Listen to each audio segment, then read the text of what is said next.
اشیر خان بھائی آئے.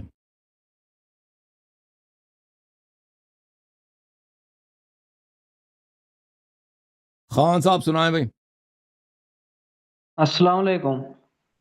السلام علیکم بھائی صاحب, حکم کریں.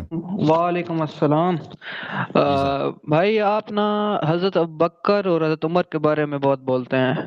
ٹھیک ہے. جی تو جی صحیح. ایک آپ نے روایت، میں آپ کا مناظرہ دیکھ رہا تھا، آپ نے روایت پیش کی تھی مسند احمد 14 سے کہ حضرت ابوبکر نے جھوٹ بولا ہے، لیکن جب میں نے خود وہ روایت اردو ترجمے میں دیکھی تو وہ ایسا کچھ بھی نہیں تھا اس میں. تو کوئی نمبر وغیرہ ہوگا بھائی کہ جھوٹ بولا؟ مسند احمد 14. حدیث نمبر 14. جی جی. وہ حدیث جھوٹی ہے نا, انا معاشر الانبیاء لا نورث ما ترکنا صدقہ, حدیث جھوٹی ہے.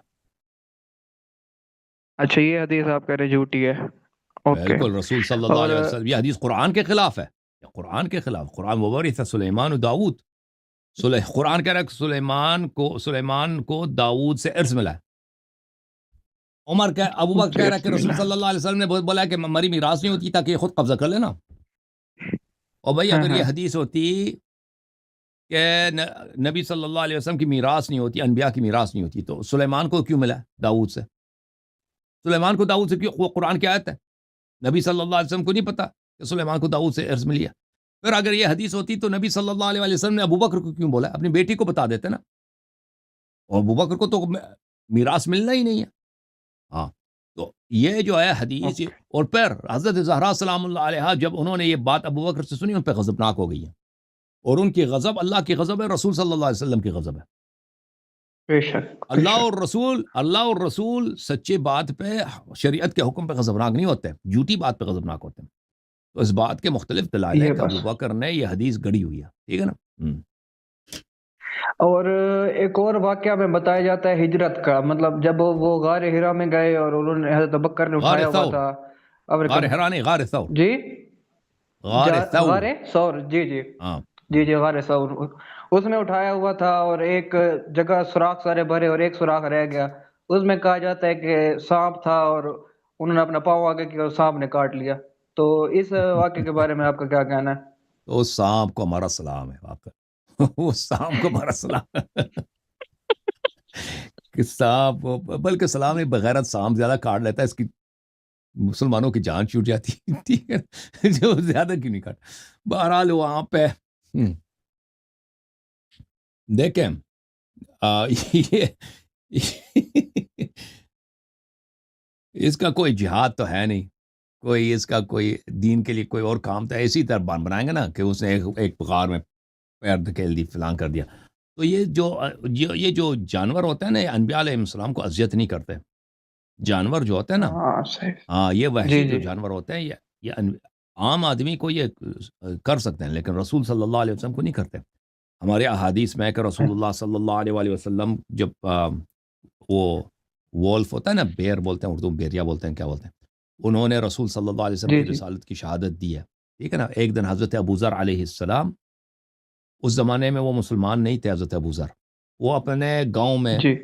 اپنے قبیلے میں وہ چرواہا تھے, اپنے ان کے جانور وغیرہ ہوتے تھے. تو وہ اپنے جانوروں کو چرانے گئے تھے. تو وہاں پہ ایک بیریا بولتے ہیں نا وولف کو اردو زبان میں, جی جی. بڑھیا. بیڑیا اس نے حملہ کیا ان کے بکریوں پر. تو ابوذر علیہ السلام نے اس کو بگایا.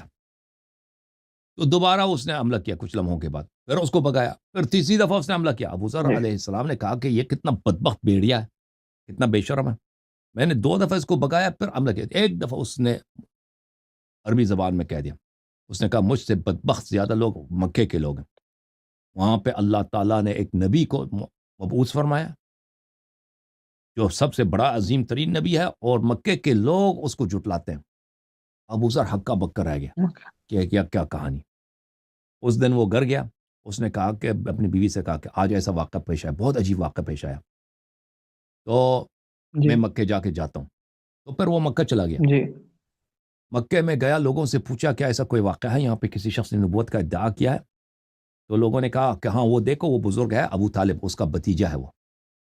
تو وہ حضرت ابو طالب علیہ السلام کے پاس گئے اور کہا کہ میں دور دراز علاقے سے آیا ہوں, اور میں نے سنا کہ آپ کے بھتیجے جو ہیں انہوں نے نبوت کا ادعا کیا، مجھے ان سے ملنا چاہتا ہوں۔ حضرت ابو طالب علیہ السلام نے کہا تم کل آ جاؤ۔ تو وہ ابو ذر اس رات کو مسجد الحرام میں سوئے۔ تو اگلے دن ابو طالب علیہ السلام آئے، ان سے اپنے ساتھ لے کے گئے۔ جب ان کو اپنے ساتھ لے کے گئے ہیں تو ان کو کہا کہ ہمارا گھر ہے وہاں پر، وہاں پہ آ جاؤ۔ اب اپنے ساتھ لے کے گئے گھر میں، وہاں پہ ایک کمرے میں داخل کیا، اس کمرے میں داخل ہو گئے، وہاں پہ حضرت جعفر طیار علیہ السلام تھے۔ انہوں نے ابو ذر سے پوچھا کہ آپ کون ہیں؟ ہاں، آپ کون ہیں، کہاں سے؟ ابو ذر نے اپنی کہانی سنائی کہ میں دور دراز علاقے سے آیا ہوں، میں نے سنا ہے کہ یہاں پہ کوئی نبی تشریف لائے تو میں ان کو دیکھنا چاہتا ہوں۔ تو انہوں نے کہا جی ٹھیک ہے، چیک کیا تو دوسرے کمرے میں لے گئے۔ دوسرے کمرے میں وہاں پہ حضرت حمزہ علیہ السلام تھے، جناب حمزہ ابن عبد المطلب، چچا نبی صلی اللہ علیہ وسلم۔ انہوں نے چیک کیا، دیکھیں کہ بنی ہاشم کس طرح پروٹیکٹ کرتے تھے۔ حضرت ابو طالب علیہ السلام ہر ایک کو آنے نہیں دیتے تھے کہ کوئی بھی آنا چاہتا ہے نبی صلی اللہ علیہ وسلم، کیونکہ مکے والوں نے عہد کیا تھا کہ ان کو قتل کرنا ہے، ٹھیک ہے نا۔ مکے میں جب تک نبی صلی اللہ علیہ وسلم تھے تو آپ کو صحابہ کو کوئی نہیں ملتا کہ صحابہ نے کسی نبی صلی اللہ علیہ وسلم کی مدد کی ہو، خدمت کی ہو، کھانا لایا ہو، کچھ بھی نہیں ہے۔ 7 سال تک نبی صلی اللہ علیہ وسلم شیب ابی طالب میں وہاں پہ محاصرے میں تھے، کوئی کھانا نہیں ملتا تھا وہاں۔ بہرحال حضرت حمزہ علیہ السلام نے جب چیک کیا کہ یہ آدمی صحیح لگ رہا ہے تو پھر دوسرے کمرے میں لے کے گئے، تیسرے کمرے، بلکہ تیسرا کمرہ بنتا ہے، وہاں پہ حضرت امام علی علیہ السلام تھے۔ انہوں نے ابو ذر کو پوچھا کہ آپ کہاں سے آئے ہیں، کیوں آئے ہیں؟ جب بالکل تسلی ہوئی ہے تو پھر ان کو اگلے کمرے میں لے کے گئے، وہاں پہ رسول اللہ صلی اللہ علیہ وسلم تشریف فرما، ملاقات ہوئی ہے، ماشاء اللہ، جلال نبی، جمال نبی صلی اللہ علیہ وسلم ملاقات ہوئی۔ تو کلمہ پڑھا حضرت ابو ذر نے وہاں پہ، نبی صلی اللہ علیہ وسلم نے اپنا تعارف کرایا کہ میں اللہ کی جانب سے نبی و قرآن سنا ہے۔ ابو ذر فوراً مسلمان ہوئے۔ تو ہمارے احادیث میں بہت زیادہ ہے کہ ائمہ طاہرین علیہم السلام اور حضرت رسول صلی اللہ علیہ وسلم کو جو جانور تھے وہ اذیت نہیں پہنچاتے تھے، تعظیم کرتے تھے۔ اور پھر اسی واقعے میں، غار کے واقعے میں نا، کہ وہاں پر جب وہ آئے تھے تو اسپائڈرز نے ویب بنائے تھے باقاعدہ، تاکہ کفار کو یہ نہ سوچیں کہ یہاں پہ اندر کوئی آدمی ہے، ٹھیک ہے نا۔ فاختہ ادھر آیا تھا، فاختہ نے فوراً گھونسلہ بنایا تھا نبی صلی اللہ علیہ وسلم کی جان بچانے کے لیے، تاکہ لوگ نہ سوچیں کہ تو یہ کہانی کہ ابو ذر اس کو سانپ نے ابو بکر کو ڈسا ایک غار میں، اس کو بڑی تکلیف ہوئی ہے۔ تو یہ تو سانپ انبیاء کو ڈستے نہیں، نہ صرف منافقین کو ڈستے ہیں۔